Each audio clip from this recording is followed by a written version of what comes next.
என்ன கேள்வி அப்படின்னா, அதிகாரத்திற்கு எதிராக எழுதக்கூடிய பெண் கவிஞர்கள் இருக்காங்க, அவங்களோட குரல் ஏன் வந்து பல பேரை வந்து அச்சத்தை, அதாவது பலருக்கு வந்து அச்சத்தை ஏற்படுத்தக்கூடிய ஒரு விஷயமா இருக்கு, அது ஏன்? அடுத்து இன்னொரு கேள்வி என்ன அப்படின்னா, பெண்களோட உடலை வந்து சமூகம் அவமானப்படுத்துது இல்லையா, அவங்க அப்படி அவமானப்படுத்தின அந்த விஷயத்தை வந்து அதுவே ஒரு ஆயுதமாக்குன தருணம் அப்படின்னா எது அப்படின்னு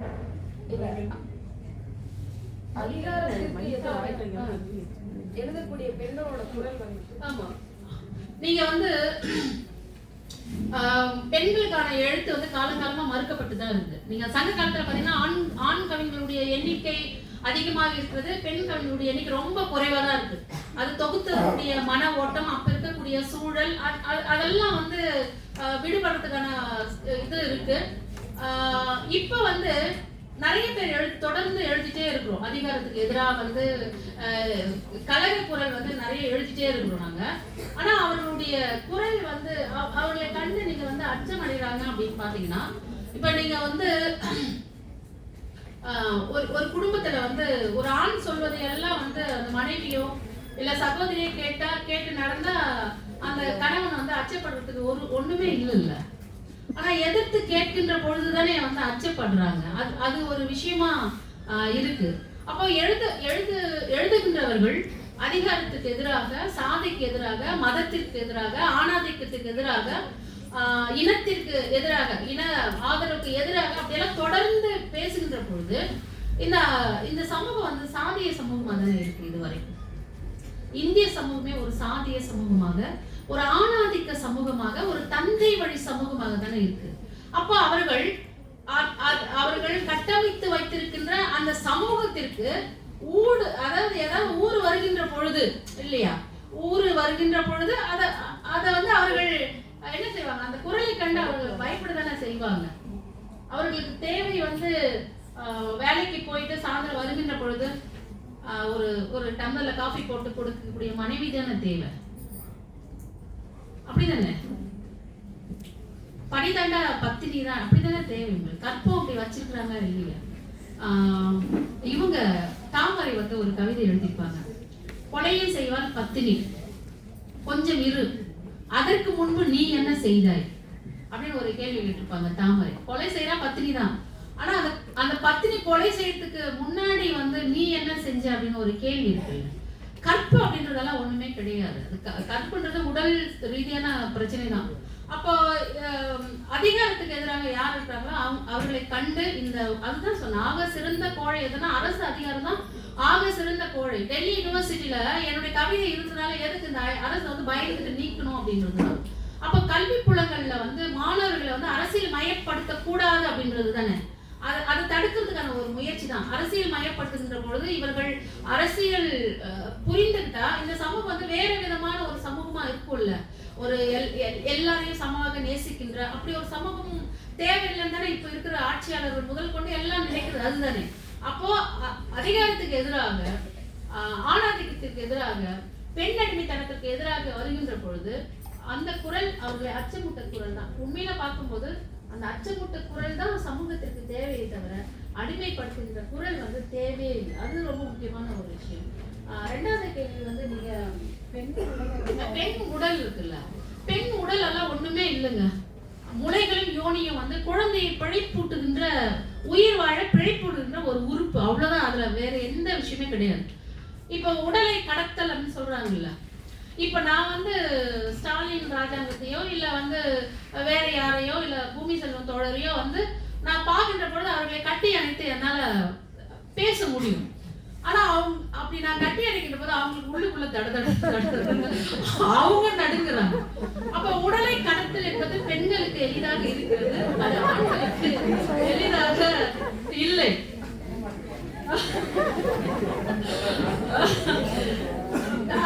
அதை நம்ப மாட்டேங்கிறாங்க. அப்போ பெண் உடல் என்பது வெறும் உடல் அப்படின்னு பெண்ணெல்லாம் உணர்ந்து, நாங்கெல்லாம் உணர்ந்து பல காலம் ஆயிடுச்சு. என்னுடைய ஒரு கவிதையில வந்து சொல்லியிருப்பேன், விருட்சம் அப்படின்ற ஒரு கவிதை, 2002 எழுதின ஒரு கவிதை. இனி என் ஆளுகை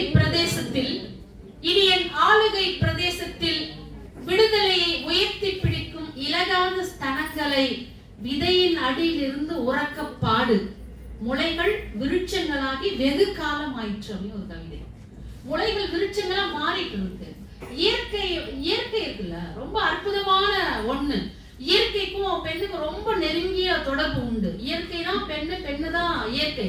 ஏன்னா இயற்கை மரங்கள் எல்லாம் ஒரு உற்பத்தி களமா இருக்கிற மாதிரி சமூகத்தை உற்பத்தி செய்யக்கூடிய ஒரு களமாக இருக்கிறது பெண்ணு தான். அப்ப இந்த பெண்ணை எவ்வளவு ஆண்கள் எல்லாம் எவ்வளவு கொண்டாடணும். ஒண்ணுமே பண்றதே கிடையாது. நாங்க இல்லைன்னா ஒண்ணுமே கிடையாது. இவங்க சொல்றது நாங்க இல்லைன்னா ஒண்ணுமே கிடையாது. சரி, 2 பேர் இல்லைன்னா ஒண்ணுமே கிடையாது இல்ல. அப்ப சமமா மதிக்கணுமா இல்லையா? அதெல்லாம் ஒண்ணுமே கிடையாது. ஒரு வறண்ட ஒரு இடத்துல ஒரு பெண்ணை கொண்டு போய் விட்டா ஒரு 4 மாசத்துல விதையோ செடியோ போட்டு அந்த இடத்தையே பச்சை பசேல் என்று ஒரு இயற்கையாக மாற்றக்கூடிய ஒரு தாய்மை வந்து எப்பவுமே அவளுக்குள்ள இருந்துட்டே இருக்கு. ஆனா இந்த ஆண்கள் எல்லாம் என்ன பண்றாங்க? இருக்கிற மணல் ஃபுல்லா வாடுறது, லாரில ஏத்துறது ஆண்கள் தான். எல்லா மரத்தையும் வெட்டுறது ஆண்கள் தான் இல்லையா? நீரின் கல்லறைன்னு எழுதியிருந்தேன். ஆறெல்லாம் வந்து நீரின் கல்லறைன்னு ஒரு கவிதையில் நான் எழுதியிருந்தேன். மரத்தெல்லாம் வெட்டி அடுக்குது. பெண்களை எடுத்து அடுக்கிட்டு போறோம். சந்தன கட்டையை நாங்களா வெட்டணும்? இல்லையே. மணல் மாஃபியா நாங்களா? இல்லை, எல்லாமே ஆண்கள் தானே. அப்ப இயற்கை எப்பொழுதும் ஏன் வந்து மரத்தெல்லாம் வெட்டுறாங்கன்னு உங்களுக்கு ஒன்னு சுருக்கமா சொல்லிடுறேன். அதாவது இவங்களுக்குள்ள ஒரு ஆண்களுக்குள்ள ஒரு தாழ்வு மனப்பான்மை இருக்கு. உண்மையா நான் சொல்றேன். ஆண்களுக்குள்ள ஒரு தாழ்வு மனப்பான்மை இருக்கு. நமக்கெல்லாம் பெண்கள் மாதிரி உடல் இல்லையே, அவங்களுக்கு இருக்கிற உறுப்புகள் வந்து நமக்கு இல்லையே, அவங்க குழந்தை பெத்துக்கிறாங்க, நம்மளால பெத்துக்க உண்மையாவே இருக்கு. நான் சொன்னல அதிகாரம்ன்றது நமக்குள்ள இருக்குதுன்னு. இந்த எண்ணம் உங்களுக்குள்ள இருக்கு. ஆனா மறைக்கலாம் நீங்க. ஆனா அதான் உண்மை. நம்மளால குழந்தை பெத்துக்க முடியலன்னு ஒரு தாழ்வு மனப்பான்மை இருக்குல்ல. அப்ப பெண்களை பார்த்தாவே பயங்கர பதட்டமாயிடுறாங்க. இவங்க ரொம்ப ஸ்பெஷலா படைக்கப்பட்டவங்க அப்படின்னு ஒரு பயங்கர பதட்டத்துல என்ன பண்றாங்க? இயற்கையும் பெண்ணும் ஒண்ணுதானே. நம்மளும் உற்பத்தி செய்யறோம், அதுவும் உற்பத்தி செய்வோம். நம்மள வந்து பெண்களை வெட்ட முடியாத கோவத்தை தான் மரங்கள் எல்லாம் வெட்டுறாங்க. நம்முடைய உடலை வார முடியாத ஒரு கோவத்தை தான் மணலும் அள்ளிட்டு போறாங்க. ஏன்னா மணல் தான் நீரை தக்க வைக்கின்ற ஒண்ணு இல்ல.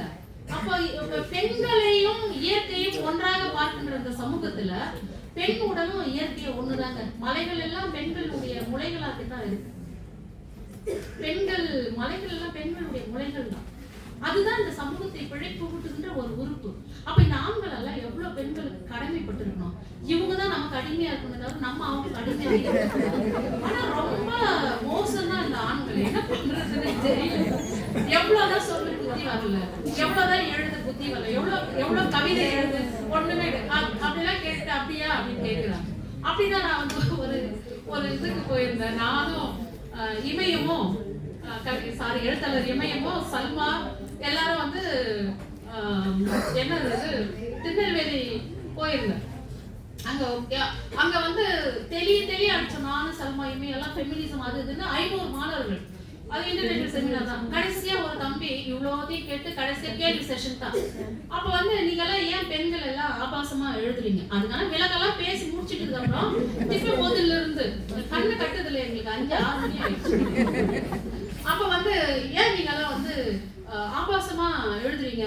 பெண்களை வந்து பாலியல் வல்லுறவு பண்றதை பத்தி எழுதுறீங்க, ஏன் உடலை பத்தி எழுதுறீங்க அப்படின்னு உங்களை சொல்லலாமா? நானு அந்த கேள்வி அவருக்கு தம்பி கேட்டாரு. உடலை பத்தியே ஏன் எழுதுறீங்க அப்படின்னு கேட்டுட்டே இருந்தார். அப்ப நான் சொன்ன தம்பி அறிந்திருக்குமார், அந்த தம்பி பேரு இப்ப PhD முடிச்சிட்டாருன்னு நினைக்கிறேன். அந்த தம்பி சொன்னார். நான் சொன்னேன், தம்பி ஒரு ஒப்பந்தம் போட்டுக்கலாம். ஆண்கள் எல்லாம் எனக்கு வந்து ஒரு ஒப்பந்தம் எழுதி கொடுங்க. இனிமேல் நாங்கள் பெண்களை பாலியல் வல்லுறவு செய்ய மாட்டோம், பெண்களை வந்து பேருந்துகளில் ஏறும்போது அவர்களை இடிக்க மாட்டோம், பெண்களை கண்ணியமாக நடத்துவோம் அப்படின்னு நீங்க ஒரு ஒப்பந்தம் போட்டு கொடுத்தீங்கன்னா நாங்க வந்து பெண்கள் பாலியல் வல்லுறவு பண்றது நாங்க எழுதவே ஏன் எழுத போறோம்? அப்படி அக்ரிமெண்ட் போட்டுக்கலாம்.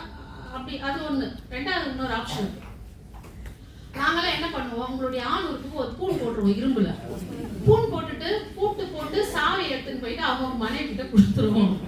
2 தடவை எது உங்களுக்கு வந்து ஆப்ஷன் ஏவா பியா அப்படின்னு நான் கேட்டுட்டேன். அரங்கமே 1/2 மணி நேரம் அமைதியாச்சு. யாருமே கேள்வி கேட்கல. சொன்னீங்களா ஏன் வந்து நம்மள பதட்டப்படுதுன்னு சொல்றீங்க? அதுதான் அந்த பதட்டத்தான் சுகிதன் உண்மையாவே செஞ்சுடுவாங்க அப்படின்னு சொல்லிட்டு அதுக்கப்புறம் போயிட்டு வந்தாச்சு. அதுக்கப்புறம் 2-3 மாசம் கழிச்சு சென்னையில வந்து ஒரு கூட்டம்.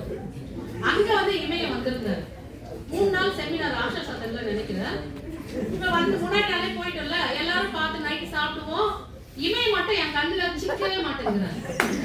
அப்ப எங்க இமயம் வந்துட்டாரு, அவர் அப்பயே வந்துட்டாரு. ஏன் சாப்பிடும் போதும் இல்ல டீ குடிக்கும் போதும் இமயம் மட்டும் எல்லா எழுத்தாளர்கள் இமயம் மட்டும் காணல. ஸ்டாலினும் வந்திருந்தாரு அந்த நிகழ்ச்சிக்கு. ஸ்டாலின் எங்க இமயம் சுக்கி இப்பதான் பார்த்து சுக்கி இங்கதான் இருந்தாரு. என் கண்ணுக்கு மட்டும் சிக்கவே இல்லை. அப்புறம் மறுநாள் இல்லாம 2வது நாள் சாயந்தரம் தான் இமயத்தை புடிச்சிட்டுன்னு சொல்லிட்டு புடிச்சிட்டு 2 நாளா எங்க போயிருந்தீங்க அப்படின்னு கேட்டாங்க. என்ன பார்த்த உடனே என்ன பண்ணிட்டாரு, இப்படி போய் நின்னுட்டாரு. சுகீதா எனக்கு உண்மையாவே பயமா இருக்கு. எங்க எண்ணெய் போட்டு ஸ்பூன் போட்டுருவீங்களா அப்படின்னு எனக்கு ரொம்ப பயமா இருக்கு சுகீதா அப்படின்னு சொல்லிட்டு அந்த மனுஷன் என் கண்ணை பண்ண 2 நாள் ஒளிஞ்சிட்டு திரிச்சிட்டாரு. அப்படி பெண் உடல் வந்து எங்களுக்கு சிக்கலாவே இல்லை, அது ஆண்களுடைய மனச்சிக்கல் தான். அப்ப நீங்க வந்து உங்களை வந்து மாற்றிக்கொள்ள வேண்டும். அதுக்குதான் இந்த கலைகள் எல்லாம் எழுத்துக்கள் எல்லாம் உதவி செய்யுது. அப்புறம் பெண் ஒரு சின்ன விஷயம், பெண்கள் வந்து உடலை வந்து ஒரு ஆயுதமா வைக்கிறதுன்னு சொல்றோம்ல, அது ரொம்ப மணிப்பூர்ல எல்லாம் பாத்தீங்கன்னா இரோம் ஷர்மிளா அவங்க என்னோட வயசுதான். கிட்டத்தட்ட 2004ல தங்கம் பங்கஜம் அப்படின்றவங்க வந்து வெட்டி கொள்ளப்பட்ட பிறகு அந்த சிறப்பு ஆயுத படை சட்டத்தை எதிர்த்து உண்ணாவிரதம் இருந்தாங்க. 2015-16 என்ன பண்ணாங்க, போராட்டத்தை முடிவு பண்ணிட்டு எலெக்ஷன்ல நின்னாங்க. எலெக்ஷன்ல நின்ன உடனே அவங்களுக்கு விழுந்த ஓட்டு வந்து 96 ஓட்டு. அவங்களுக்காக 20 வருஷம் உண்ணாவிரதம் மக்களுக்காக இந்த சிறப்பு ராணுவ தடை சட்டத்தை நீக்கணும்னு சொல்லிட்டு மக்களுக்காக 20 வருஷம் இருந்தாங்க. அவங்க வந்து என்ன பண்ணாங்க, எலெக்ஷன்ல போயிட்டு இருந்தாங்க, வெறும் 96 ஓட்டு தான். என்ன அப்படின்னா மக்களுக்கு வந்து போராட்டத்துக்கு நேரம் கிடையாது. இவங்க வந்து நீ போராடி நேரம் எங்களுக்காக நாங்க வந்து இருந்துட்டே இருக்கிறோம்னு ஒரு ஐக்கானா அந்தமா வைக்கிறாங்க. எனக்கு ஒரு 4-5 வருஷத்துக்கு முன்னாடி ஒரு PhD ஸ்டூடெண்ட் போன் பண்ணாரு, அம்மா எப்படிமா இருக்கீங்க அப்படின்னா, நல்லா இருக்கிற தம்பி அப்படின்னாரு. நீங்கெல்லாம் உங்க கவிதையெல்லாம் நாங்க படிச்சுதான் வளர்ந்து நிற்கிறோம் அப்படி இப்படின்னு சொல்லிட்டு பெண்ணியம் அப்படி இப்படின்னு சொன்னாரு. சரி அப்படின்னா, அம்மா நீங்க கல்யாணமே பண்ணிக்காதீங்கம்மா அப்படின்னாரு. ஏன்னா நீங்க எல்லாம் பண்ணிப்பீங்க, என்ன மட்டும் பண்ணிக்காதீங்க, எல்லாரும் இதே சொல்றீங்க, ஏன் அப்படி சொல்றீங்க அப்படின்னு நான் கேட்டேன். இல்ல வந்து உங்களெல்லாம் வந்து கல்யாணம் ஆகி குழந்தை பெற்ற அப்படியெல்லாம் பார்க்கறதுக்கு எனக்கு பிடிக்கல. நீங்க வந்து ஒரு பெண்ணியத்தினுடைய ஐக்கானா இருக்கீங்க, அவ்வை மாதிரி ஒரு ஐக்கானு, நீங்க அப்படியே இருங்க அப்படின்றாரு. நான் உங்களுக்கு போதைக்கெல்லாம் நாங்க முடியுமா அப்படியே அந்த தம்பி வந்து அப்படியே சொன்னாரு. என்னன்னா இவங்களுக்கெல்லாம் வந்து ஒரு ஐக்கானா ஒரு ஆள் போராடுறதுக்கு ரெடி போய் வச்சுப்பாங்க. இவர் வந்து பாக்குறது நல்லா இல்லைன்னா அதுக்காக நான் பண்ணிக்க வந்திருக்கேன் என்ன சொல்றேன் அந்த மாதிரி. அப்ப உடல் அப்படின்றது இருக்குதுல்ல, அது வந்து ஒரு உடலை ஆயுதமா வைக்கிறது. இப்ப மணிப்பூர்ல வந்து பெண்கள் நிர்வாணமா கூட்டிட்டு போனாங்கல்ல, ஆனா ஒரு ஆண் தன்னுடைய உடலை ஆயுதமாக வைத்து போராடினார் அப்படின்ற ஒரு செய்தியை கூட நம்ம கேள்விப்பட்டிருக்க முடியாது. அப்ப பெண் ஏன் ஆயுதமா வைக்கிறாரு அப்படின்னு பாத்தீங்கன்னா, அவள் மீது நிகழ்த்தப்படுகின்ற அத்தனை வன்முறை, அது பாலியல் வன்முறையாக இருக்கட்டும், சாதி ரீதியான வன்முறையா இருக்கட்டும், குடும்ப வன்முறையா இருக்கட்டும், எல்லாத்துக்கும் உழைப்பு ரீதியான வன்முறையா இருக்கட்டும், எல்லாத்துக்கும் களமா இருக்குது அவளுடைய உடல் தான். ஒரு கூலி வந்து ஆணுக்கு பெண்ணுக்கு சமமே இல்லை. கட்டட வேலைக்கு போனா ஆணுக்கு 1000 ரூபாய், பெண்ணுக்கு வந்து 500 ரூபாய் தான். பாலியல் வன்முறை எனக்கு தான் நடக்குது, என்னதான் வந்து உழைப்பு சுரண்டல் நடக்குது, பொருளாதார சுரண்டல் நடக்குது, என்னுடைய உடல் தான் பாதிக்கப்படுது.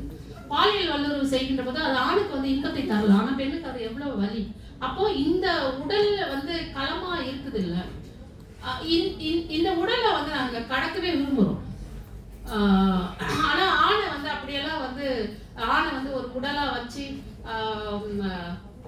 என்ன சொல்றது, உடலை வந்து ஒரு ஆயுதமா வச்சதுன்னு சொல்லவே முடியாது.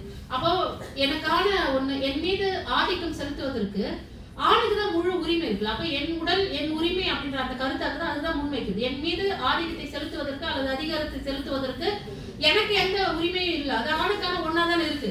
அப்ப என்னுடைய உடலை மீட்டு நான் எனக்கான ஒன்றாக மாற்றுகிறேன் அப்படின்றதால தான் பெண் வந்து உடலை வந்து ஒரு ஆயுதமா முன்வைக்கிறாங்க. அது ஆனால் ஒருபோதும் அப்படி வைக்கவே முடியாது அப்படின்றதுதான்.